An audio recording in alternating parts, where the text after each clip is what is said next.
Thanks for joining us today. For those of you that don't know me, I'm Noah Rosenfarb. I'm the founder of Thrive and Freedom Family Office. And one of the great pleasures I have is to have my friend and philanthropic mentor, Cliff Viner, join us today to talk about his experience in philanthropy. So, Cliff, as everybody kind of filters in, I'd love to welcome you here, and we'll jump on the screen together.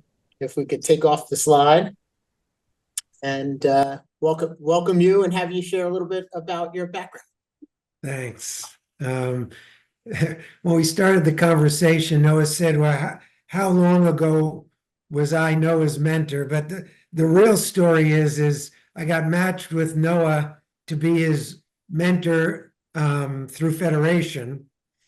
And as the saying goes, very soon, the student became the teacher. So I've been learning from Noah for a really long time, and I value our friendship and all we do together. So it's really been a terrific partnership rather than a mentorship. So it's two ways. It is definitely, it's been great for me. So thank you very much. So, Maybe you could share, we got paired in philanthropy, but you grew up in, why don't you share a little bit of your story about where you grew up and how you got started in business, just to give people a little context to your background. okay. I hadn't planned too much on that, but I was born in Brooklyn and I grew up in the projects in Brooklyn. We moved out to Long Island. And it was very interesting back in those days. Kids walked to school on their own in the middle of Brooklyn. It's so different. I was at the high schools even today. We didn't have any of this, keyed entry and security systems. People just came and went. It was really a different time. I'm 76. So I was in Brooklyn in the 50s, and when the Dodgers left, it was terrible for everybody. So a lot of people haven't gotten over it. So, but then I went to UPenn, and then I spent 8 years in Hartford. First as an equities analyst, then I was running 6 public mutual funds. And then one of my pals told me to come to Chicago and look at fixed income arbitrage. I did, and that was the end. That was 1980. We started our firms in 1982, and we were considered the grandpas of fixed income arbitrage. It was very different. Derivatives, we had a real head start. Nobody really understood the business, for a good 15, 20 years. And we were very lucky to build a big business. We were in Chicago from 80 to 84, moved down here with my very firstborn, and coming down here in terms of advice to anybody, that was one of the best things I've ever done. Moving to Boca at the time, it was just a magnificent decision. We're in Chicago looking to have our own firm, and we could have moved anywhere. And what a great choice this turned out to be. So, I'm very happy here. I'm very lucky here. I've built, or I've had the fortune to experience an unbelievably, and if you want to use the word, you have this wealth and everything. In terms of a rich life isn't necessarily the money. It's all the relationships and things you do, the meaning, the purpose. That's what makes a rich life. And no, with your permission, the last time we did something like this, I started from the beginning and built to the end. Today, I sort of want to give the answer first.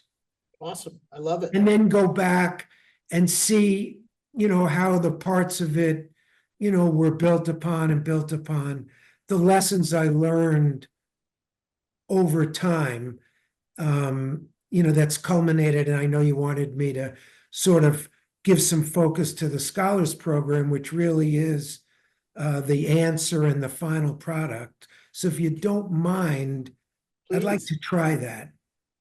Let's do it. Okay. So yeah, why don't you share some of what you're doing now? Okay, so the first thing is this, we're supposed to talk about philanthropy and giving. And to many people, that's writing a check. Well, I have to say, for many people, that's the easiest way out of philanthropy. Yes, it's nice, and I don't mean to um, uh, minimize in any way charitable giving like that. There's absolutely nothing wrong.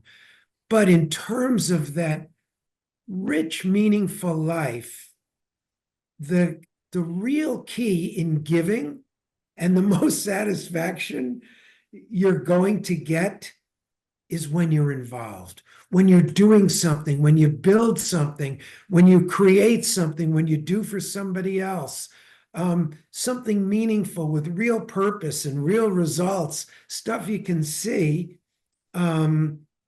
That's, to me, the best of giving for yourself. Now, you may choose to do it differently. Noah, did you want to say something? They say, often it's the expression is you can't be unhappy when you're giving to someone else. And it's true. And, there's this nonsense of give till it hurts. Actually, it's give till it feels good. So I really think that as you think longer term about your philanthropy, that you go ahead and think of something that you want to do, that you're passionate about, that means something to you, that will make you feel good. And you can give to it, but get involved with it. So the example I'll give is, quote, the last answer and the last finished product. And that is, we have a scholars program, very unique scholars program, not like any other program out there. How is it so unique? Number one, we have 140 kids in college right now on scholarships. Their last dollar scholarships, we find out what they need, and we fill in the rest so that they graduate debt-free. So we took 42 new kids last year. We're hoping to beat that this year. So again, why is it unique? First thing is we make a real 4-year investment in the students. We commit to 4 years that if they're doing their job, we're going to do our job and fill in that last dollar so that they graduate debt-free. So that's number one. It's a real investment, a real substantial commitment. It averages about $6,000 or $7,000 per student per year. So it's a real investment, and you got to mind your investment. So we're talking about philanthropy and being meaningful. So to mind that investment, or to mind it, and to ensure it, okay, what did we do?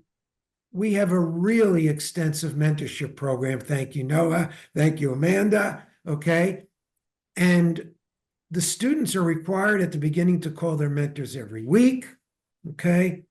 And after the first semester, twice a month. They have to check in. They're having any issues. They have to write logs about their contact with their mentor. Okay. Nothing about substance. It's all confidential. But to make sure that they're following the mentorship program. The mentors are armed with resources. We have over 20 social service agencies and corporations giving health services, counseling services, legal services to our students. And the mentors can provide all sorts of advice, guidance, the resources to help the students figure out how to solve their own problems. The mentor's not there to solve it for them. The mentor's there to be a resource for them to get comfortable with their own solution. So here we've built up a network. We started 10 years ago with just 18 students. We're now up to 42 last year. We have 140 going through college. It's all Florida public universities. Our money goes very far. We've been very fortunate that the Florida Prepaid College Foundation, which is a multi-$100 million foundation, that foundation has partnered with us in allowing us to purchase scholarships at a discount. So again, At some point, a lot of people talk about merging philanthropy and entrepreneurship, philanthropy and business. Well, I guess a larger size philanthropy has to be run like a business. So what have we done? The first thing we did is we said, we're going to do proof of concept by ourselves, just like any product, any service, okay? Wealth management, insurance, accounting, all the things you're familiar with, Noah. All those things we had to prove concept, meaning we could get good students, we could get them into schools, they could see their way through schools, and they could graduate. Because otherwise, they don't graduate, you've wasted your money. You've lost your investment. Not good. That's why the mentorship program was so important. That's why the community partners are so important. So number one, we needed proof of concept. After 5 years, we had almost 100 students in school. They were graduating, and we were starting to get proof of concept. We presented in front of the entire Florida Prepaid College Foundation Board our scholarship. They said we were one of the most disciplined, thorough groups they had ever seen. And they started to partnership with us, where the first year they partnered with us on 6 students, then 12. Now they're starting to partner with us on as many as 20 or 25 students a year, where we're allowed to enter some of their programs and buy these 4-year scholarships at a significant discount, 50% or greater discount. So our money goes a long way. And now, after the proof of concept, then you go out and you talk to people you know. You say, listen, we're doing this. Would you like to join us? And at some point, Noah and Amanda came on board as mentors, okay, and as benefactors of our students. So we've gotten a lot more support. Well, we said we would do 100, we're up to 140. And the more support we get, the more we're going to do, and the more efficient ways of working with Florida Prepaid and others we're going to do. So it's that's been the end product of being involved, proof of concept, doing what you want, getting satisfaction. And there are some other lessons that I'd like to weave in as we move the discussion along, Noah. Maybe you could share, because when you started this process, which is now, how long ago did you start? Our first class was 2015, so we're actually have 10 classes done, and we're working on our 11th. We have 14 school presentations in 4 weeks here. Yeah, and so when you started 11 years ago, you were still leading AVM, and I think at the time, had you just wrapped up with the Panthers, or you were? I had wrapped up. Yeah, and so what gave you the desire? How did the timing work? For those of us listening that are still actively operating businesses and trying to think through, when would we dedicate? It's so impressive that you've really dedicated a significant amount of your resources to developing the program. But as operators of businesses, how would we fit it in? What was your thinking back then? Yeah, I've always, I don't know why, even though I am a family man, dedicated to the kids, spent every minute I could with the kids, even at the beginning when we moved here in 1984, 85, for some reason, even though my business sometimes was literally 24 hours, there was a time I worked both the New York shift, then the Japan shift, then the Europe shift. There were times I actually worked all 3 shifts in the late 80s, early 90s. for some reason, there was time to do this, and I can get into that, but to give you a little more insight about your question, Ida and I had just gotten married in 2013. And we wanted to do something together.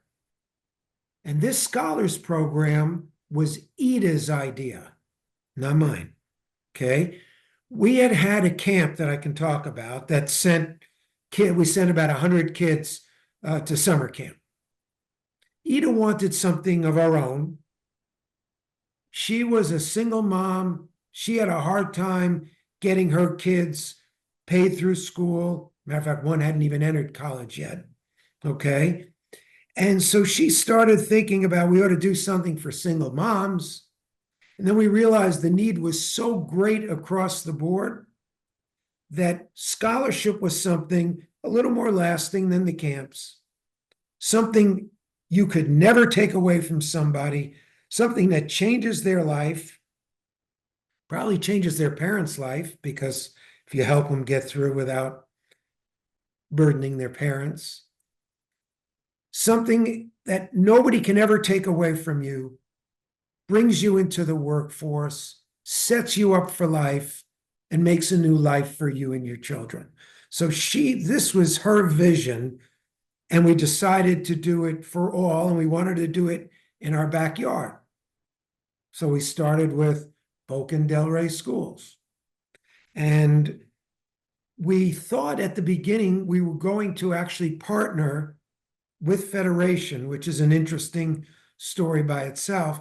But it turns out that it wasn't going to be a suitable partnership. And we went and did the first year right away on our own. And it turned out really to be the best thing that happened, because this way, it's designed our way. It's our program. We're the ones who have to answer for it. We can take all the initiative we want. We can take it as far as we want.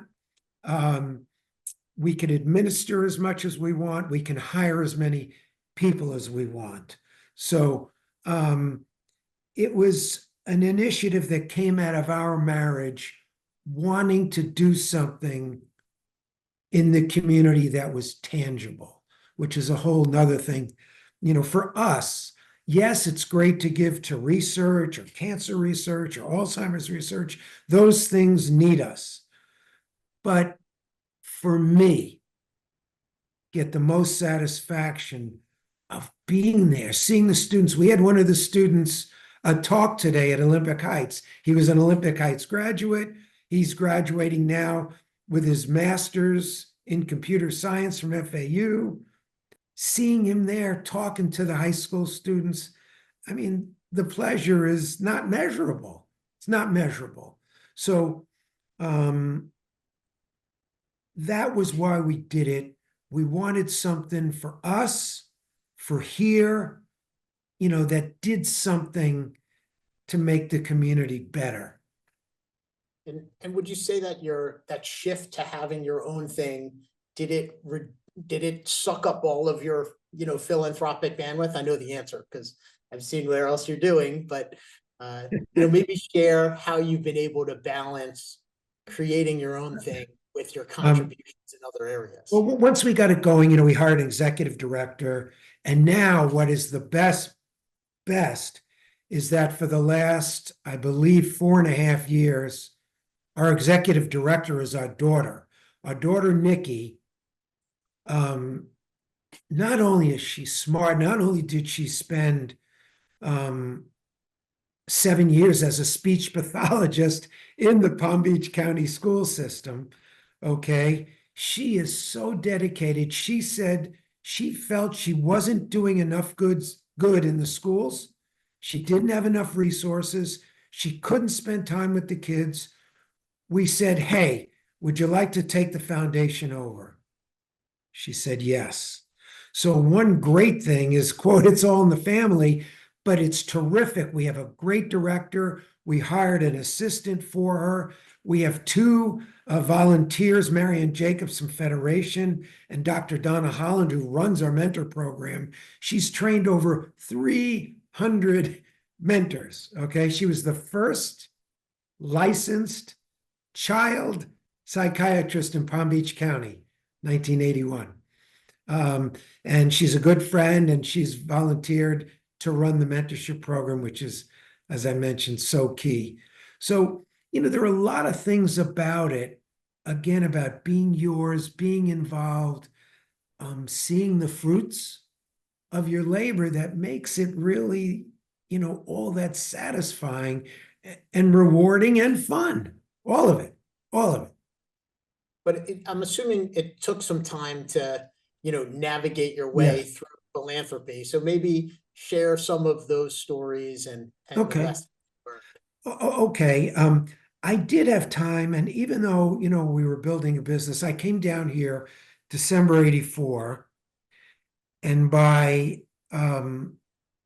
within a year, I decided this was going to be my home. My family was here. But I was very, very busy with my business. Okay. We came down with 9 of us from Chicago, and we were just building a business that, within 10 years or 12 years was 100 people. So I was very busy and busy with the family, dedicated to the kids. But within a year or 18 months, I had decided I wanted to be part of the community. So we talked about, what do you do? So the first philanthropies were really at B'nai Torah, my synagogue. Okay. I joined the board. Okay. Within 18 months of joining the board, we were building a $3.5 million synagogue, which was a lot back then. This was 1986, 7, 87. Okay. I became the head of the building committee. There were only 4 of us to build a 40,000 square foot synagogue, just 4 of us. So that started taking a lot of time. At the same time, because again, I wanted to get involved in the community, give back. I had been an inpatient at a rehabilitation hospital with my back. I'd had real issues. And somehow, I don't know how I did it, but I worked my way into being the chairman of the Pinecrest Rehabilitation Hospital that you see up on Linton. I worked my way to being the chairman of the lay board. And while I was there, we got our accreditation. So that was my entry into, quote, philanthropy, but it didn't necessarily have to do with giving money. Now, granted, the synagogue needed money to build. And here's something that I'll reiterate from just before. Okay, yes, I've supported B'nai Torah tremendously throughout the years, but it's the things you're involved with that I can look back on. I look back and there's a shovel in one of the corners inside the synagogue, and it says building committee. And it's a tiny little plaque. It can't be more than a couple of inches by a couple of inches. But it says building committee, and it says chairman Cliff Feiner. And I'm so proud of that, because every time I walk into that building, we know who built it. We know who was there. We picked out every fabric, every chair, every cushion, every thing for the ark, for the stage, for the bima, for the classrooms. It's time spent like that really is the most rewarding. And I later on was president and president of the foundation there. But those things are not as rewarding as digging in deep and making that contribution, that real contribution. So when I look at that synagogue, yeah, there were burn the mortgage campaigns and whatever we did. It was great. And my life for a long time revolved around that. And there was a time actually in 89, after 2.5 years, where the synagogue told me, hey, we need you can you please resign from Pinecrest Hospital? And I did. I And, did. one of the things I found interesting about Bill Ackman's Giving Pledge letter was he said the more he gave, the more he got put into rooms with other people who were making a difference in the world. And the more he was able to learn from them, but also what he found was that it came back to him in business. And I wonder if you've had that experience, if you think business and philanthropy should go hand in hand. It's not necessarily even business and philanthropy. It's all your relationships, your give and take, your partnerships. I had a partnership with the Urban League that we'll talk about between the scholars and the Urban League scholars. But it makes me want to bring up a point. I hope it addresses what you were getting at. And that is this. Some people give for themselves. And I'm not happy with that, or, they have to have the name on the building, or they're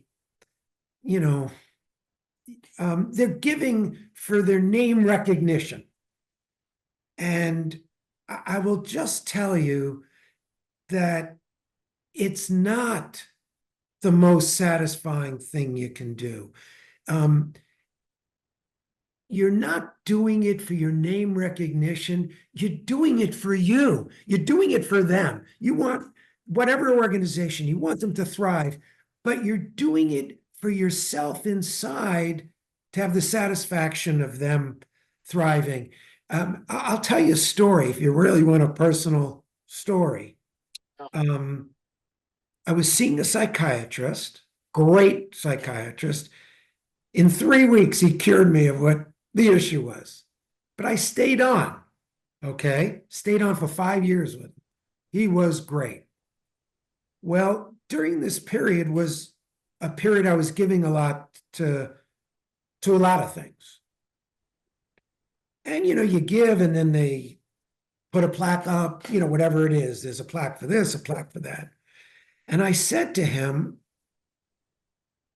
I'm feeling not great about this giving. I don't know if I'm giving for me or giving for the cause. And he said to me, it was like I couldn't win for losing kind of thing, trying to do the right thing, and I felt lousy. So he said, why don't you give anonymously? See how it feels. Take it on. And I did for a while. Other people, though, later on said, you know what, there is something to your name being recognized. It's not necessarily the recognition for you want. You want other people to join you. And that's why you may be recognized. It gives you the credibility. I see it as part of leadership, right? That, it's important to be a leader and for other people to recognize that, oh, you know what? If Cliff's doing this, I want to be like Cliff too. I want to follow in his footsteps. There were 2 times that I sort of overtly did that. One was in 2001 at B'nai Torah. I gave a very large gift, but I made it a challenge. For every dollar that came in, I'd match it up to a nice number, a large number. Turns out it's the largest gift the synagogues ever have. But I did it as a leadership. I did the same thing at the Urban League, which was very interesting. Maybe I can digress a teeny, but there are lessons to be learned there. And that, again, was to try and go out to a different part of the community that I was not involved with, where I could make an impact, okay? A universe that was not open to me before. What happened was when we started the Scholars, I asked Ted Deutsch, I said, Ted, I need to make penetration into the urban community. He said, I'll introduce you to Patrick Franklin, the CEO of the Urban League. Patrick became a board member, of our scholars. Well, he's not a stupid guy.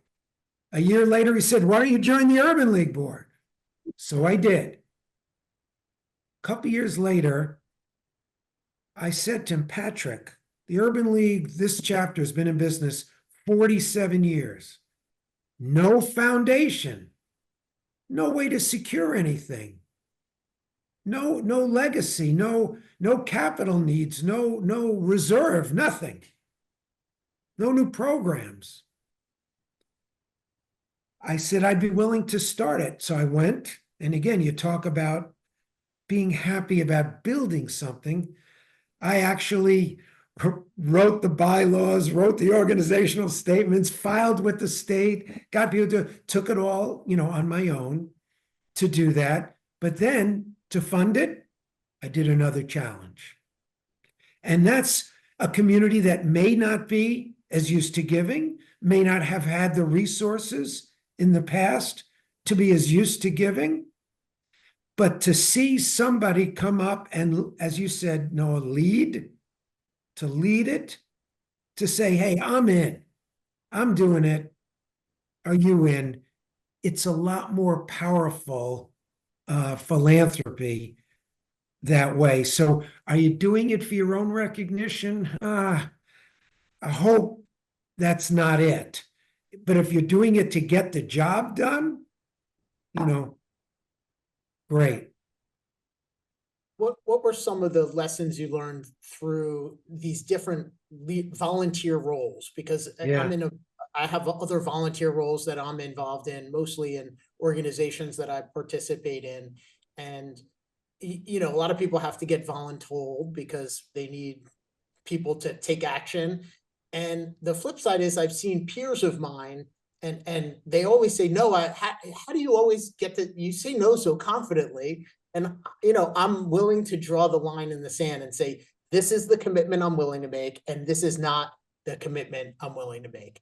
And how did you draw those lines? How did you figure out where you would say yes and where you'd say no? That's a toughie. That's a toughie because, we talked a little bit about relationships. So these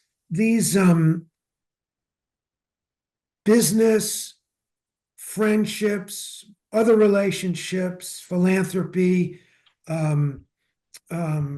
religious affiliations, cultural affiliations, they all bind you in some way. And so what happens is you may be asked by one of those relationships, depending on how deep it is. We asked you to be a mentor. Okay. So I think what it is in drawing the line, it has to be something that you believe in and want to be involved in and think it's the right thing to do and is worth your while and will be rewarding to you. I did say you should give for you. You're giving for you, not for your recognition. You're giving for you because you love it. Oh, how many times have I heard the mentor stories? The mentor saying, this is the most rewarding thing I've done recently. My student is amazing. I can't believe it. They had an issue and we helped resolve it together, and it just makes me feel so good. And guess what? That student wants me for a mentor, not just for the 4 years. They want to talk to me forever. So in drawing the line, it's something about you, okay? But can I slightly change the subject in terms of learning? I want to give one thing and an incredible story about what I learned early on about giving. Yeah, So here I was lucky enough, to build the synagogue. Every time I go to the synagogue, hey, that's the synagogue, okay? So the answer is, and I'll explain it in a second, is start early. And I'll tell you the opposite side of starting early. This was early in the synagogue's life. We needed an early childhood center. And we built it, and an elderly man and his wife stood up and made a large gift It was $1 million gift, and that was in 19, don't hold me to it, 90 or something. Okay, so it was a good gift. But he was old and he wasn't well. He passed away 3 weeks later. Okay, he never got to enjoy his gift. Now, his wife did for the next 30 years. She enjoyed the gift. He didn't. The earlier you give, the more chance you have to enjoy those same things. That building is still there. Pinecrest Rehab is still there. These things that we built are there. The Urban League Foundation is there now, 6 years. Things like that. We even did a campaign. My wife and I were the head of the campaign at Pinecrest School to build I guess it was the science center, the library, the theater. If you do it early, you get to enjoy it for the rest of your life. It's really something. A lot of people, wait, and I understand waiting to either be more secure, but there are things you can get involved with early that you can enjoy, really forever. You can see it right behind me, to become rich beyond money. We say you need to earn your predictable income and create your ideal life and build your legacy. And that legacy building doesn't have to, wait until you pass away. It should really start early and often, and in any way that one can find to opportunities to contribute to the people they care about and the causes they care about. Yeah. And, look, everybody in this call, and, and certainly me, we are so lucky. Okay. We are so lucky. Okay. If you really want to enjoy all that we're so lucky about, start early. Do it now. Don't wait until the end. There's no sense in doing that. We're all really lucky. I always say to everybody, you want to be in Pakistan? You want to be in Afghanistan now? Come on, you want to be in North Korea? It's terrible. It's terrible. We're lucky beyond what you can imagine. Even 100 years ago, come on, they didn't even have indoor plumbing. Come on. You go to those tenements in New York and the Tenement Museum. That's where my parents, you go down there. There was no air conditioning or running, it was just, it's unbelievable what we have. We have food, we have cars, we have the ability to enjoy our family, go to soccer games and tennis matches and all this stuff. It's, I know everybody says it's your obligation, everything you give, but like I said, do it for yourself, because you're going to get the best reward out of it inside to make you feel good. And when you go to bed at night, you feel great. And you can talk to Amanda at night and say, my God, how much great stuff did we do today? Like today, we had the presentation at Olympic Heights. It's just great. We're going to get those kids. The other night, we were with you, Amanda and I, and we heard from two of the students' siblings that there were 3 siblings that all were put through school through the good fortune of your scholarships, and hearing their story and the impact it's had on themselves and their family. It's wonderful that the impact that you could create, that we could create, and that we have on others. When entrepreneurs are thinking about their ways to give their time and money, do you have any suggestions for how to find that thing that's going to resonate with them? Maybe a suggestion for how to make sure they're devoting their time and attention to the spot that's going to give them the best reward, personal satisfaction? Yeah, it's probably going to come out of their own likes and desires. Let's just say, just for argument's sake, you love sports, you love baseball.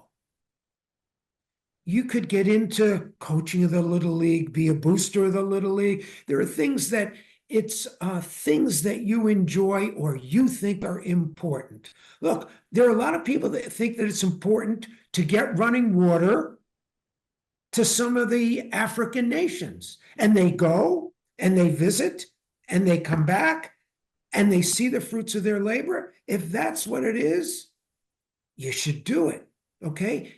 If you're in the health field and your mission is helping people, okay, you can do breast cancer awareness seminars. You can do all these things, number one, to do or to support. Either way, but it's got to be things you can't take something that you're really not interested in.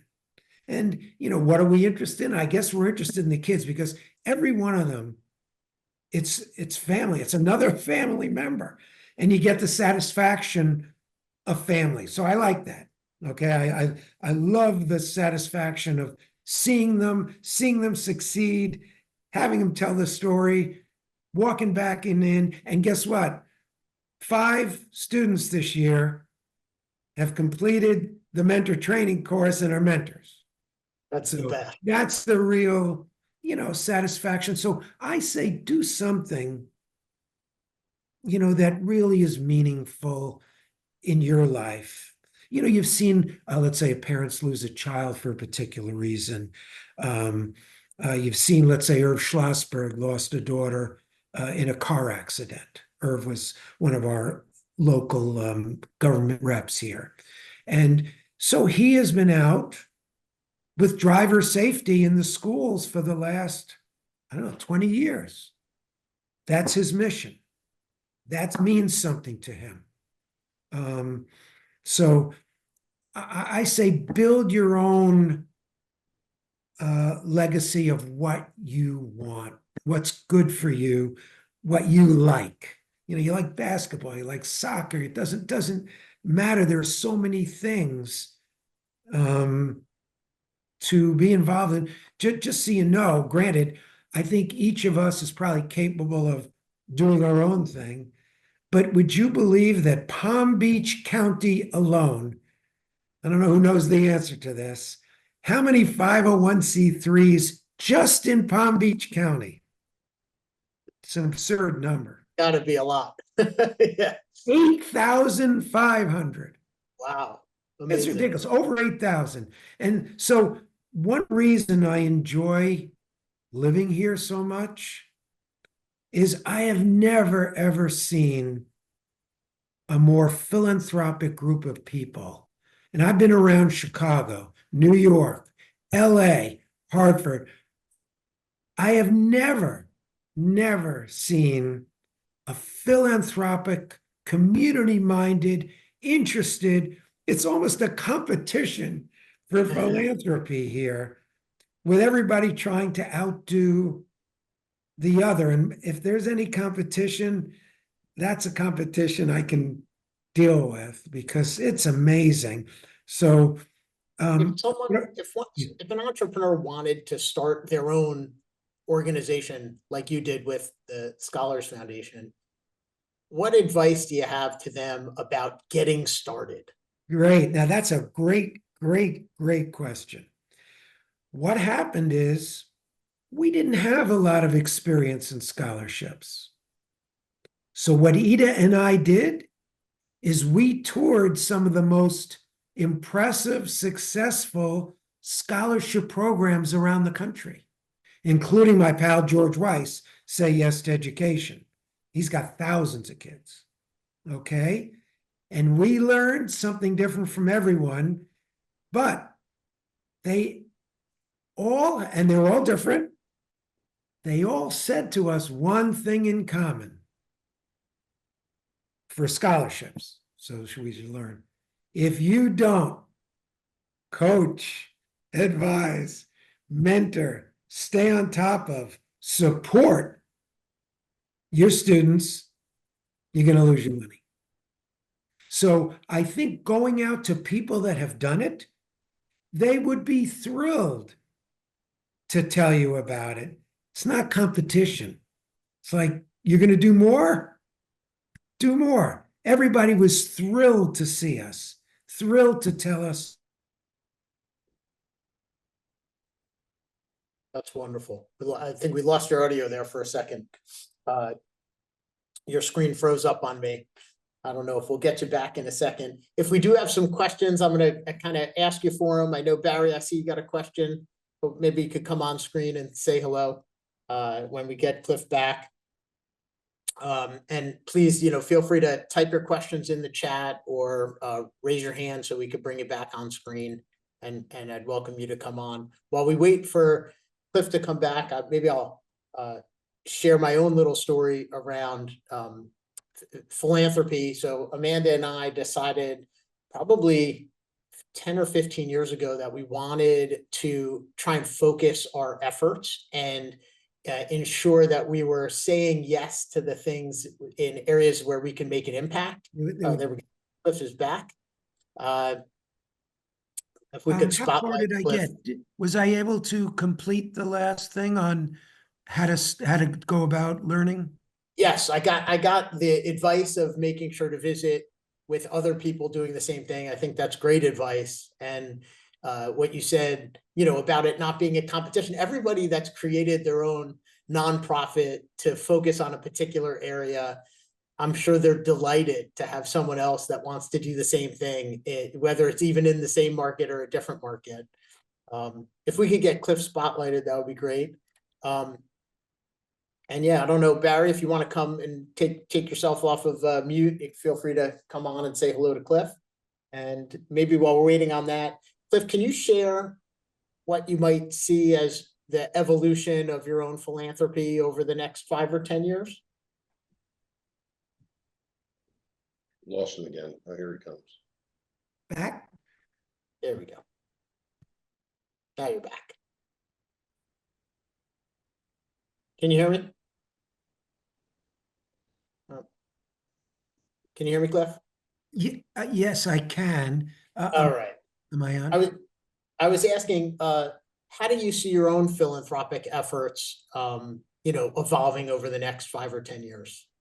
Well, I think, quote, this is my culmination. I'm 76, not that that means anything is over, but having done, I didn't really give the succession, but having done B'nai Torah, having done the hospital, having done that camp I mentioned through Jewish Family Services, having given scholarships at Penn and BU, that was not as hands-on.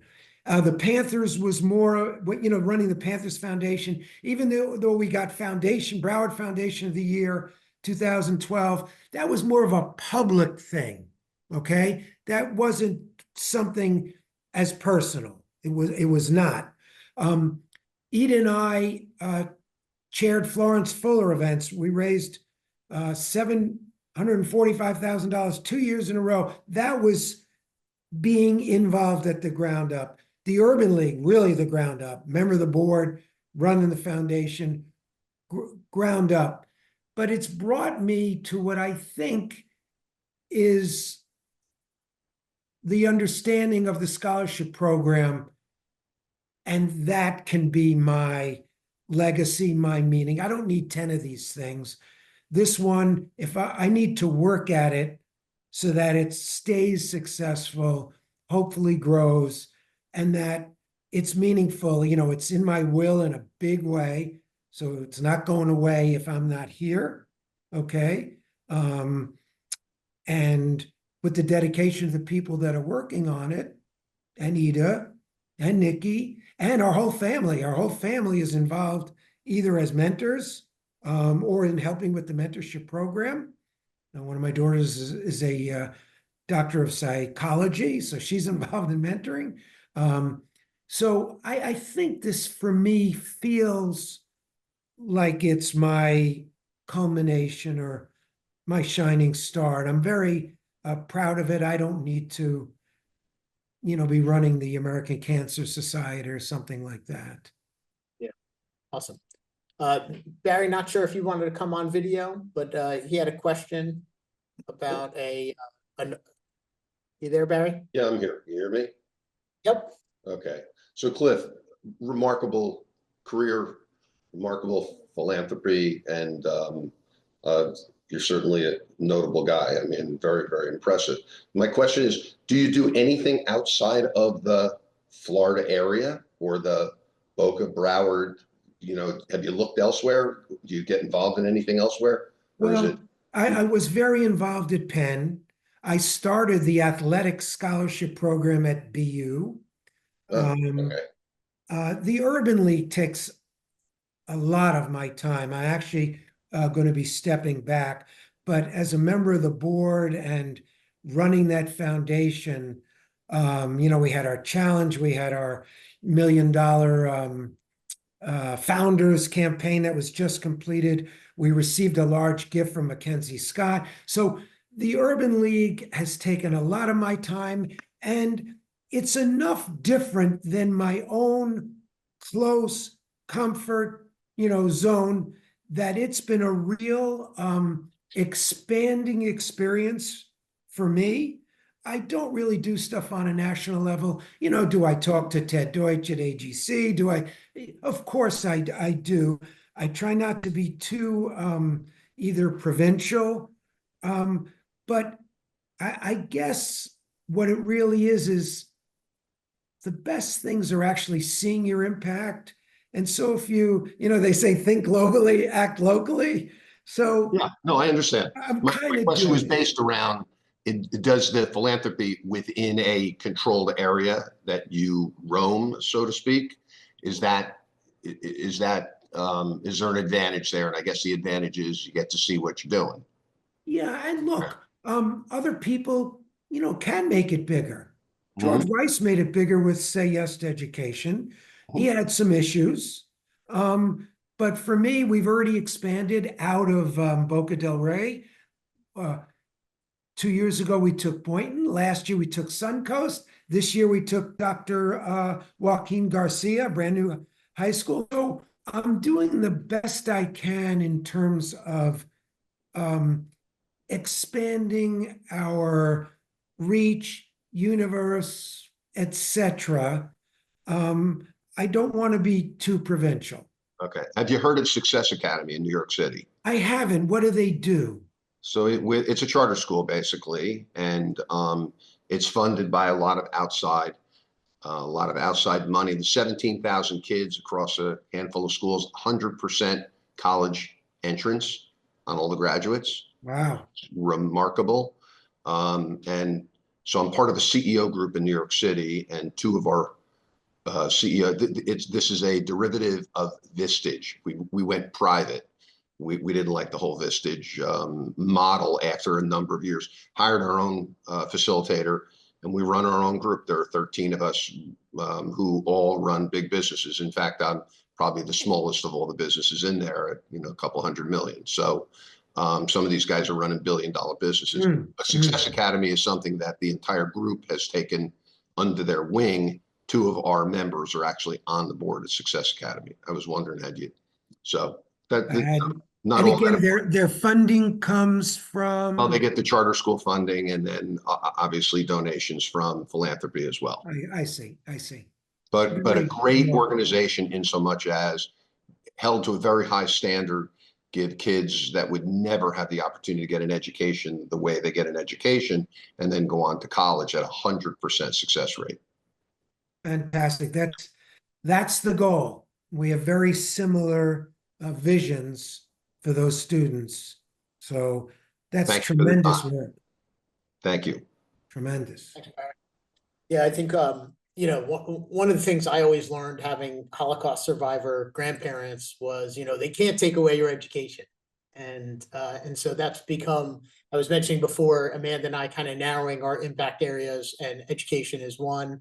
And I think that's, you know, again, kind of coming out of that belief that, you know, you could give things to people, they could take it away, but if you give them an education, they'll have it forever. And I know that you believe that, you've talked about it, you see it, and it's amazing to see all the success you've had with the students that are graduating and now becoming mentors, and this full cycle and positive virtuous cycle that you're creating in the community. It's really wonderful to see. I really value every time I have the opportunity to hear from you and learn from you. And I want to thank you. And before we go, I do want to share a link to the Viner Scholars Program on the screen. If anyone is interested in becoming a mentor, Cliff, do they need to live in the area, or do you have mentors from outside the Boca del Rey, Parkland area? There are a couple of exceptions. Most are from around here in Palm Beach County. Yeah, and so I know we do have a few people that are here, or they're here seasonally. If you have an interest in mentoring, it's certainly a great way to contribute your intellect and your experience to really kids that not only could use your help, but they're high achievers. And I think it for me, it's a lot easier to give to a high achiever because you know what they're going to be able to do with it. Of course, the other two impact areas for Amanda and I are food security, which is a totally different area, and that's not necessarily teaching people to fish, but certainly with the education, you're giving people the opportunity to help themselves in the long run. And next month, we're going to have a program on 2025 tax strategies, things that your accountant hasn't told you about yet. I'll be sharing a bunch of ideas that you probably haven't heard before unless you're one of our clients. If you wanted to register, you could scan the QR code that's on the screen. You'll also get, when you get a replay for this video, you'll have a registration link as well. That'll be on January 23rd at 2 p.m. So Cliff, before I let you go, any closing comments, anything you'd like to share with the audience? No, I thank you for the opportunity of doing it, Noah. And you talk about being involved. When you have your kids' bar and bat mitzvahs at a food bank and we're all packing foods and everything, you're there, you understand it from the ground up. And I think what you were trying to impart today is some of how you understand it to the group. And I appreciate that. Well, it's with great pleasure. Thank you, Cliff. Thank you to all of you who were able to join us. And if you'd like to learn more about Cliff's organization, again, it's vinerscholars.org. And of course, if you'd like to talk about your own philanthropy, setting up your own foundation, ways to give charitably most effectively, one thing I'll share is we have a unique program called Dual Harvest, where you can purchase seeds at a discount. Those seeds will end up getting donated to a nonprofit and planted in the ground to help propagate food for hungry families. And if you're in the highest tax bracket in Florida, you could actually generate a 48% return on your investment. And if you're in a high tax bracket in New York or California, you could double your money. So we call it a dual harvest because you get to do well while you're doing good. So you get to feed hungry people and also make some money while you're at it. So if anyone's interested in learning about that, feel free to contact us at dualharvest.org. So thank you, Cliff. I appreciate you. Always great to see you. And Thank you. thanks everybody for joining us. Thank you.